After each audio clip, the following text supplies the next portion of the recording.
The thread of gold. They say that a soul is a great, shining thing, but a love is a tiny thread of gold woven between two, stretching from the first moment to the very last. Lyra and Orion had a thread like that. In their first life, they lived under the open sky. Lyra was a keeper of the herbs and stars, and Orion was a strong, silent fisherman of the Silver Lake. Their world smelled of pine needles and clear, cold water. One evening, the gold thread pulled tight.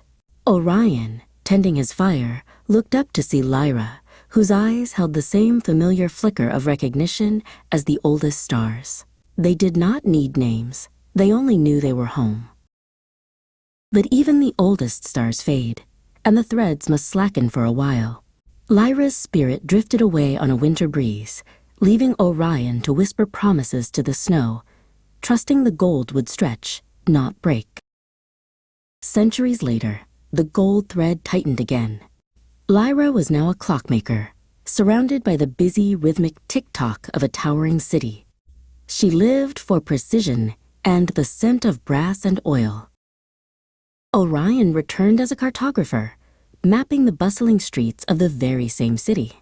He felt a phantom ache in his chest, a yearning for something he couldn't name, a sound like a heartbeat made of gears. They met by chance at the corner of Stone Street and Time Alley. As Orion's hand brushed Lyra's, a spark flew, and the clockwork in her workshop seemed to chime a perfect, forgotten melody. This life, too, ran its course. They shared sunshine and rain, but time, that cruel, faithful mechanism, eventually disassembled their days. One by one, the gears slowed, and the thread began its long, patient stretch once more. Now the world was softer, full of color and quiet light. Orion was a gardener, tending to a rooftop oasis high above the ground, waiting without knowing who he waited for, only that someone was coming.